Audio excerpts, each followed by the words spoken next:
오늘의 정치권 이슈 살펴보겠습니다. 김관옥 계명대 교수, 신성범 전 의원 두 분과 함께합니다. 안녕하세요. 안녕하십니까. 먼저 민주당이 사법농단 의혹을 받는 임성근 판사에 대해서 탄핵을 추진하기로 했는데요. 설훈 의원의 발언을 먼저 듣고 오시겠습니다.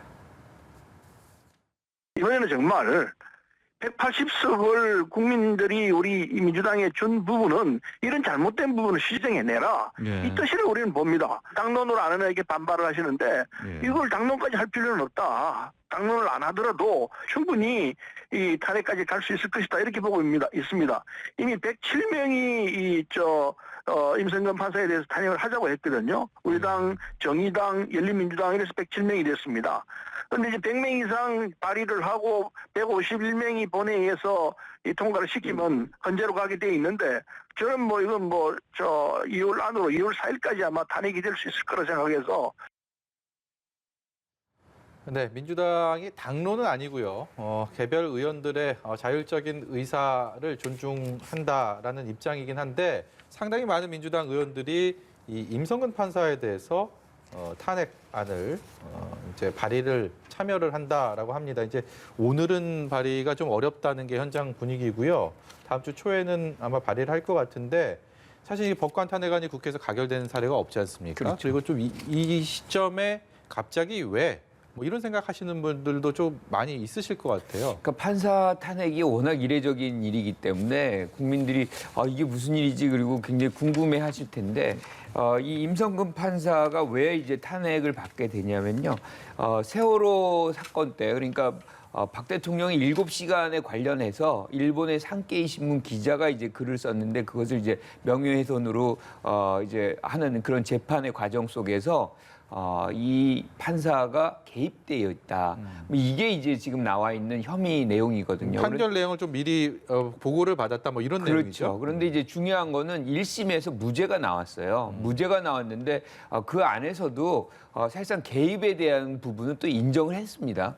그런데 이제 우리가 헌법에 보장된 것 중에 하나가 재판부의 독립성을 보장받고 있거든요. 이 부분은 사실은 어떻게 보면 이제 위협한 것이고 저촉을 한 것이기 때문에 저도 탄핵의 사유는 충분하다라고 생각을 해요. 그런데 지금 민주당에서 이거를 당론으로 안정한 데에는 또 이유가 있는 거죠. 지금 당연히 1심만 나온 거거든요. 그리고 1심에서도 무죄가 나오는데 이거를 당론으로 한다? 3심까지 가야지 사실은 유무죄가 결정적으로 나오는 거잖아요. 그러니까 조금 더 신중하게 접근을 해야 되는 것인데 이것이 지금 판사를 탄핵하는 것이 잘못됐다라는 거는 아닙니다. 문제는 이게 입법부가 사법부를 견제하는 수단이에요. 헌법이 보장된 견제 수단입니다. 그래서 사실상 법적인 문제는 전혀 없지만 이 자체로서 상당히 이제 타격이 이제 뭔가 파급 효과가 굉장히 크기 때문에 좀 신중할 필요가 있겠다 이렇게 생각을 합니다. 이 법관을 탄핵해야 된다 이런 요구가 민주당 내 다소 좀 열성적인 지지층들이 끊임없이 요구를 했다라는 얘기들도 들리고 있습니다.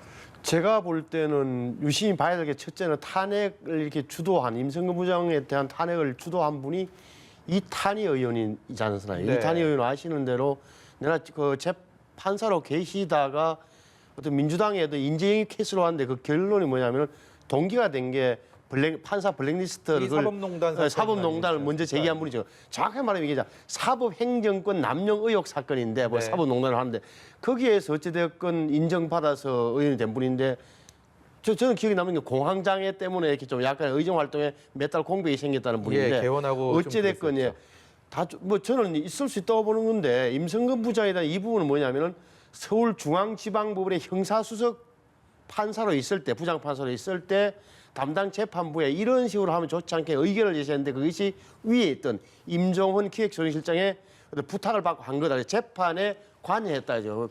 간섭했다 이런 걸로 이제 위헌적인 요소가 있다고 하는 건데 문제는 뭐냐면 임성근 부장은 지금 자기가 이미 작년 10월달에 공언을 했어요. 올해 그러니까 지금 2월 28일 되면 자동으로 임기연장 신청을 안 해서 했기 때문에 2월 28일이면 이달 법복을 벗게 되죠. 나가는 분이에요. 자동으로 면직되는 분이라고. 이런 분에 대해서 이런 판사에 대해서 나가겠다는 사람을 자발적으로 포기하고 나가겠다는 사람한테 탄핵을 해본들 첫째 무슨 실익이 있겠느냐. 국회에서 저렇게 통과된다 치자고요. 근데 그러면 헌법재판소로 넘어갈 텐데 헌법재판소에서 해본들 이미 판사를 그만두고 나가신 분에 대해서 무슨 실효가 있겠느냐. 다시 말하면 아니 탄핵이라는 게 어떻게 보면 현직들의 공직 배제하는 게 가장 큰 목적일 텐데 예. 의미도 없다. 그런데 왜 민주당의 저런 그 열혈 의원들이 저럴 까 하는 대목에 대해서는 저는 의심하고 있는 게 이런 거예요. 그러니까 지금 민주당 의원들이 법원에 대한 불신이 상당히 높아져 있다. 그러니까 김명수 대법원장은 바뀌었지만 또 대법원과 헌법재판소의 대법관과 헌법재판관들은 많이 교체됐지만 법원 전반적인 분위기가 여권에 유리하지 않다는 판단을 내리는 걸로 보여요. 예를 들어서 정경심 교수에 대한 재판, 그다음에 여러 가지가 있잖아요. 그리고 행정법원에서 계속 윤석열 총장에 유리한 판결을 내린 것, 그 압수수색 영장이 계속 나오는 것, 이런 것에 대해서 여당 의원들이, 민주당 의원들이 전반적으로 법원이, 판사들이 너무한 것 아니냐, 이런 그 심리를 타고 그 이탄희 판사를 중심으로 한 그런 그 강경파들이 주도하는 걸로 저는 그렇게 해석이 돼요. 지금 말씀하신 것처럼 다음 달에 퇴직을 앞두고 있기 때문에 이것이 실효성이 없다라는 일각의 주장이 있기는 합니다. 그렇죠. 적용이 안 될 가능성이 있어요. 그러니까 150석이 되면 탄핵 소추는 됩니다. 네. 그것은 뭐 민주당이 지금 거의 180석이 준하기 때문에 충분히 가능성이 있지만 이렇게 된 다음에 이제 헌재로 가야 되는데 헌재에서 6명 이상이 찬성을 해야지 사실상 이제 탄핵이 되는 건데 예. 거기서도 불가능하지는 않다고 생각해요. 법리적으로 일정 부분 재판부의 독립성을 훼손했기 때문에 가능하다고는 보지만 실질적으로 퇴임 이후에 그것을 할 것이냐. 시간이 너무 많이 걸리지 않겠습니까? 그렇죠. 지금 결과가. 요번에도 이제 트럼프 같은 경우가 상원에서 탄핵을 하게 한다. 뭐 이것을 이제 논의를 했을 때 사실은 45명 정도가 반대를 했어요. 왜냐하면 이미 퇴임을 했기 때문에 그게 실효성이 없다는 그 부분이거든요. 예. 여기도 이제 그대로 적용될 가능성이 있죠. 그렇지만 이것을 우리가 입법부가 사법부를 길들이는 것이다. 이렇게 볼 필요는 없다고 봐요. 어떤 형태로든 사실은 재판부의 독립성은 보장이 돼야 되는 것이고 이것이 누군가에 의해서 의도적으로 재판이 사실상 이제 결정되거나 좌우된다 그러면 이 사법부는 국민이 개개인이 가장 마지막으로 의존할 수 있는 그 영역이거든요. 거기까지도 뭔가 누군가의 손에 의해서 좌우된다. 이거는 민주주의가 아니거든요. 그래서 반드시 고쳐져야 되는 부분은 맞기 때문에 그런 시도를 하려는 메시지를 지금 민주당이 전달하고 있는 것이지 실질적으로 할 것이냐 안 할 것이냐는 좀 우리가 지켜볼 필요가 있다고 생각을 해요. 그래서 그리고 또 한 가지가 이게 예컨대 우리가 이제 뭐 사법부에서도 이번에 행정부에서 결정한 걸 뒤집었잖아요. 그러니까 윤석열 총장의 어떤 징계권도 사실은 사법부에서 징계를 중지시키는 결정을 했단 말이에요. 이런 식으로 서로가 삼권 분립이 되어 있어서 견제와 예. 균형의 수단이 있는 것이고 그 견제와 균형의 수단을 서로 활용하는 것이기 때문에 이 부분에 대해서 뭐 그렇게 법적인 어떤 하자가 있는 것은 아니다. 이렇게 말씀드릴 수 있습니다. 예, 지금 국민의힘이나 국민의당 모두 반발하고 있는데 다수 의석인 뭐 민주당을 막을 수 있는 특별한 방법은 없습니다. 어떻게 좀 대응할 거라고 그러니까 이제 보시는지요? 교수님께서 말씀 잘해 주셨는데 이게 그 국회의 권능이긴 한데 지금까지 왜 2번밖에 없었느냐. 2번도 뭐냐면은 대법원장하고 대법관이었어요. 그러니까 네. 적어도 일반 판사, 평판사나 부장판사에 대한 국회 차원의 탄핵을 이번이 처음이에요. 근데 이번이 처음인데 1심 판결에서 적어도 위헌적 요소가 있다는 것은 증명됐지만 판결문에 나와 있지만 이게 아까 말씀드렸던 대로 자동으로 자발적으로 재임용을 포기하고 2월 28일이면 그만두는 판사에게 이렇게 할 사안이냐에 대한 부분은 좀 이상한 거죠. 저는 자꾸 말씀드리는 게 여당 의원들이 갖고 있는 강박관념이나 위기의식이 좀 있는 것 같다. 아까 법원에 대한 거 있는 거고 또 하나는 적어도 그거에서 보자면 해석이 되는 게 이런 거예요. 적어도 남아있는 판사들이나 법원에 대해서도 우리 여당 힘이 세다. 그리고 당신들도 판결 잘못하면 언제든지 탄핵될 수 있다는 메시지를 던지려고 하는 저는 그 의도는 분명하다고 봐요. 그러니까 남아있는 판사들에 대한 나름대로의 정치권에 특히 여당에서 그런 메시지를 던지고 하는 의도는 저는 충분히 있다고 생각해요. 입법부의 그 사법부 길들이기라는 그런 저는 그래 보죠. 야권의 네. 주장 이게 뭐 충분히 합리적인 의심이다라고 보시는 아니요, 겁니까? 저는 거기 동의하지 않습니다. 왜냐하면 판결을 잘못한다. 판결은 재판부가 사실상 자기의 어떤 그 법리적 판단에 의해서 예. 합리적으로 결정하는 것인데 그것을 사실은 밖에서 외부의 힘에 의해서 좌우시키려고 했던 시도 때문에 지금 이분을 탄핵하려고 하는 거거든요. 그래서 어떤 형태로든 재판부가 그들이 원하지 않는 어떤 재판을 판결을 냈다. 그래가지고 지금 이 문제를 만들어내는 건 아니거든요. 그러니까 실질적으로 길들인다는 표현은 여기선 해당이 안 된다고 좀 믿고요. 여기서 경계로 삼고자 하는 것, 즉 더 이상은 예컨대 뭐 이 사법부의 어떤 지휘부가 개별적인 어떤 재판에 관해서 개입을 해서 그들이 원하는 결과를 만들어내는 것을 못하게 하려고 하는 그런 의도에서 지금 이 탄핵이 뭔가 기획되는 것 아닌가 이렇게 생각을 합니다. 그러면 제가 뭐 이렇게 한번 여쭤보겠습니다.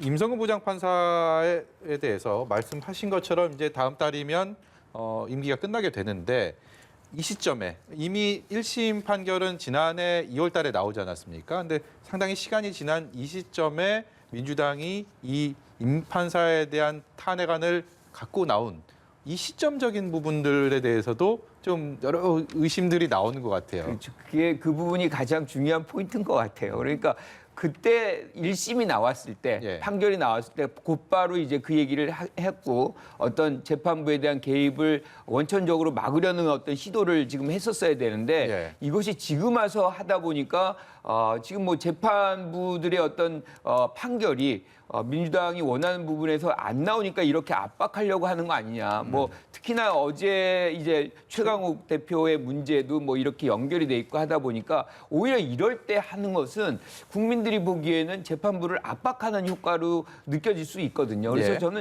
시기적으로 본다면 민주당이 이 문제 제기한 거 좀 실기했다. 뭐 저는 이렇게 생각합니다. 예. 예, 알겠습니다. 이번에는 저희 재보궐 이야기로 좀 넘어가 보도록 하겠습니다. 이낙연 민주당 대표가 오늘 부산을 8일 만에 다시 찾았습니다. 인사말에서부터 8일 만에 다시 찾았다는 것을 강조하기도 했는데요. 먼저 그 내용 듣고 대담 이어가도록 하겠습니다.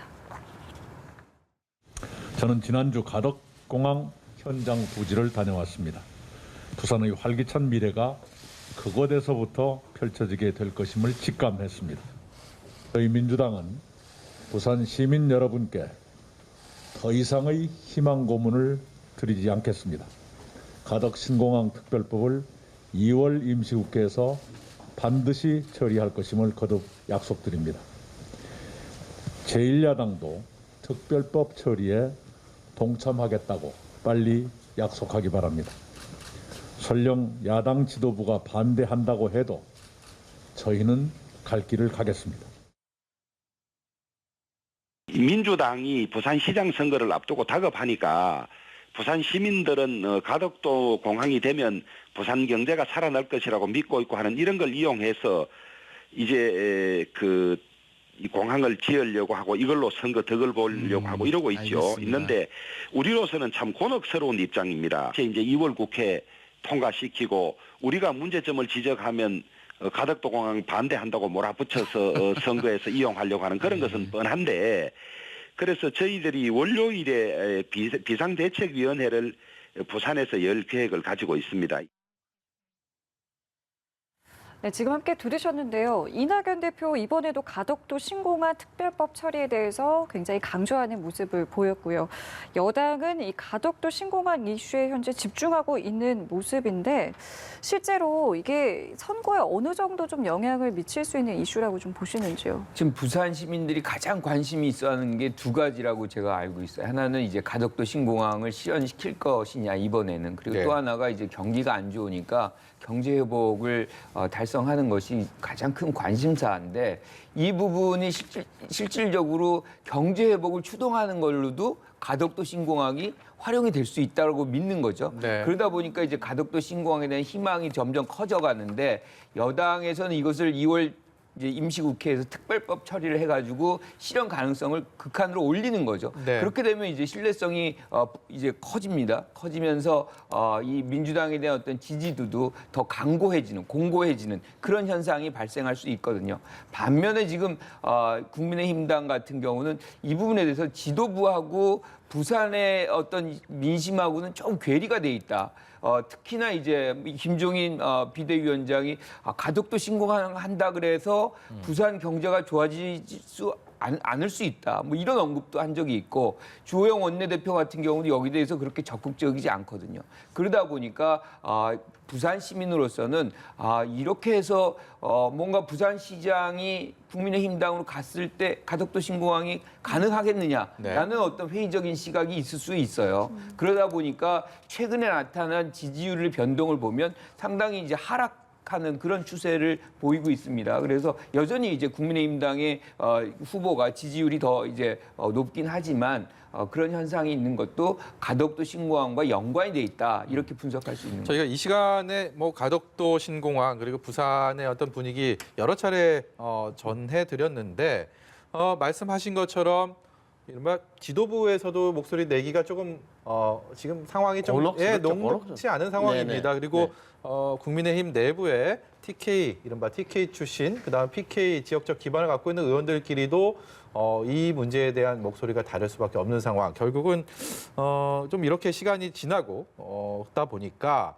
김종인 위원장이 이제 월요일 날 부산을 간다는 거 아닙니까? 거기서 이제 신공항 이 가덕도 관련해서 입장을 밝힌다고 하는데 그야말로 관심이 많이 갈 수밖에 없습니다. 어떻게 좀 예상해 볼 수 있을까요? 여기 앵커께서 말씀하신 그대로인데 좀 더 좁히면은 PK냐 TK냐 그 갈등이 아니고 정확히 말하면 전국적 시각과 부산적 전망의 어떻게 보면 대립이에요. 왜냐하면 전국적 시야에서 보자면 지난번에 김해공항 재확장을 폐기하고 가덕도로 신공항에 가는 데 대해서 절사하느냐는 게 상당 뭐 다른 지역, 네. 부울경을 제외한 부울경 내부도 있습니다만 다른 분들은 거기를 가동했단 말이에요. 그 대표적인 게 김종인 위원장이었는데 말을 못했거든 거죠. 그런데 부산 지역 의원들은 얼마나 급했으면 야당 의원들, 국민의힘 의원들이 15명에서 받아가지고 왜 특별법을 먼저 또 냈잖아요. 그대로 지역에서는 중요한 사안이 돼 있는 거예요. 그런데 어제 이현주 후보는 눈물까지 흘리지 그러니까 않았습니까? 이현주 후보 같은 경우는 이제 완전히 선점한 거죠. 그러니까 네. 자기가 울면서 이거 당에서 꼭 도와주자. 아니면 나 당론을 안 해주면 후보 사퇴하겠다 이런 식으로 압박을 한 건데 어찌됐건 제가 볼 때는 이것은 미안하지만 국민의힘 입장에서는 외통수로 걸렸다 할 수 없다. 이것은 제가 볼 때는 김종인 위원장도 전국적인 견지에서 보자면 의아하지만 납득이 잘 안 되지만 가서 월요일 날 가서 이건 당의 입장에서 부산 시민들이 원하는 것인 만큼 또 우리 후보들 전체가 공동으로 의견을 제기한 만큼 이거는 우리 당에서도 밀겠다, 추진하겠다는 의사를 밝힐 수밖에 없다고 봐요. 예. 또 밝힐 것 같고 제가 볼 때. 네, 외통수라는 말씀을 제가 볼 때는 그것이 못 예. 들어 있어요. 이게 당내에 굉장히 좀 복잡한 사정이 있기 때문에 말씀하신 것처럼 어떤 대답을 내놓을지에 대해서 굉장히 좀 관심이 있습니다. 글쎄요, 이게 의견 조율이 쉽지 않은 상황인데요. 교수님 의견 좀 어떠신지요? 그러니까 지금 뭐 가덕도 문제는 당의 지지 기반이 어디냐와 굉장히 연동이 돼 있어요. 그러니까 TK 지지 기반이 사실상 어떻게 보면 국민의힘당의 원천이라고 보면 예.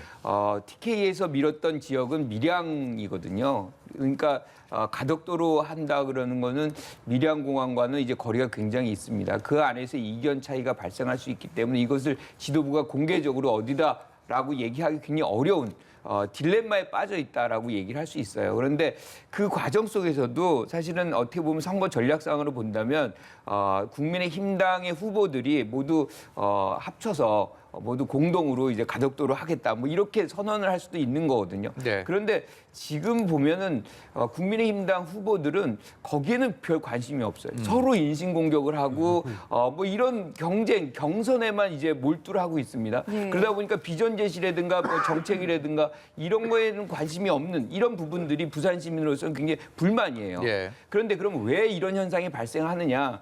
지금 부산의 어떤 후보 이제 보선이죠. 보선의 국면이 야당에게 굉장히 유리하게 돼 있습니다. 그러다 보니까 경선만 통과하면 내가 승리다. 이런 어떤 구조가 네. 사실상 여당과의 어떤 경쟁보다는 당 내에서의 경쟁에 모두 몰입하게 되고 그러다 보니까 정책이라든가 공약이라든가 이런 것보다는 상대 후보를 흠집내는데 그러다 보면 어떤 현상이 발생하냐면 유권자들은 지치는 거예요. 피로감이 발생하고 여기다 맡겨도 되겠어? 여기다 맡겨서는 가덕도도 안 되겠네. 뭐 이런 생각을 할 수가 있는 것이죠. 예. 예, 마지막으로요. 서울 얘기 좀 해볼까 싶은데요. 이제 그야말로 서울에서도 치열한 전투가 펼쳐지고 있습니다. 아직 재보선까지 날짜까지 시간이 좀 있긴 한데 여러 가지 변수들이 있을 수밖에 없는 상황입니다. 그럼에도 불구하고 현재 여당과 야당 아직 뭐 본선에 나설 후보가 정해지지는 않았고 그걸 정하는 과정이긴 한데 여러 가지 긍정적인 요인이 있을 거고요. 그리고 앞으로 좀 우려되는 위험 요소들도 분명히 있을 겁니다. 저희가 시간을 두 분께 2분씩 드릴게요. 2분씩 드릴 테니까 긍정적인 부분, 그다음에 좀 위험 요인들을 한 가지씩 좀 답변해 주시고 그 이유를 짤막하게 좀 설명을 듣도록 하겠습니다. 신영께 먼저 여쭤볼까요? 우선 제가 볼 때는 가장 야권 입장에서 야당의 야권 입장에서 보면 가장 큰 것은 어차피 단일화죠. 야권 후보가 단일화될 거냐. 좀 더 좁히면 기호 2번과 4번이 국민의힘과 국민의당의 후보가 다시 한번 둘 다 나오는 경우는 없애는 게 가장 좋은 거다.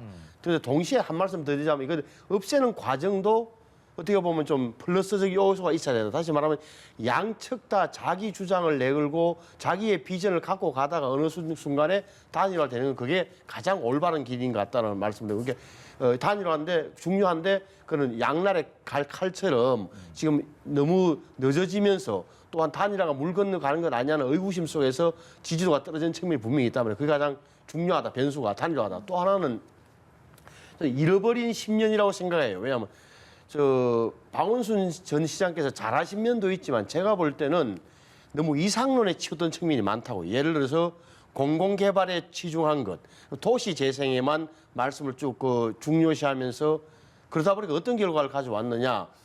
강북 가보시면 아시겠지만 대로변에는 굉장히 잘 되고 깨끗해요. 그런데 안쪽으로만 들어가면은 낡은 주택지가 슬럼화되고 있다든지 여기에다 페인트 칠한 것 외에는 굉장히 좀 등한해한 측면이 있다. 예. 그래서 이 잃어버린 10년에 대한 적어도 박원순 시장이 남기고 한 유산에 대한 말끔한 정리, 다시 말하면 민간적인 요소를 개발한다든지 그 민간 주도 개발을 어떻게 하면 올린다든지. 그래서 가장 중요한 문제가 지금 이 자가 비율이 서울에 한 40%밖에 안 되잖아요. 50% 안 되는데 주택 공급을 어떻게 넣을 것이 중요한 거란 말이에요. 그래서 잃어버린 10년에 대한 비전과 대안을 제시할 수 있느냐. 그 대안을 제시한다면 저는 야당에 유리할 거고 대안을 제시 못한다면 다시 한번 끌려 들어갈 가능성이 높다라고 해서 저는 첫째는 단일화다. 예. 단일화는 양날의 칼이다. 예. 두 번째는 잃어버린 10년에 대한 비전과 대안 제시다라고 봐요. 예. 저는 좀 실질적인 걸 말씀드리면 여당이 긍정적인 상황이 되려면 3자 구도가 돼야 될 것 같아요. 그러니까 단일화가 안 돼야 되겠네. 단일화가 안 되는 거죠. 그리고 이제 방역이라든가 이것이 이제 순차적으로 지금 백신의 어떤 접종이 계획들이 잘 순조롭게 이루어진다 그러면 거기에 대한 어떤 이 신뢰 이런 것들이 형성이 되면서 지금 상황은 뭐 사실 여권에게 불리한 상황이거든요. 예. 그런 것이 좀 반전이 될 수 있겠다라고 보는 것이고 이제 부정적인 거는 여권 단일화가 뭐 야권 단일화가 된다. 그러면 사실은 굉장히 어려워지는 거죠. 이 기본적인 상황이 국면 자체가 지금 지지율로 본다 그러면 야권에게 유리한 상황이 되어 있기 때문에 단일화가 된다면 힘겨운 이제 상황이 되는 것이고 또 한 가지 추가적으로 부동산 문제가 사실은 지금 시민들이 가장 우려하는 부분이거든요. 그런 어떤 이 부동산 시장의 어떤 불안정성 이것이 계속해서 유지가 된다 그러면 그것도 여당에게는 굉장히 불리한 상황이 될 것이다.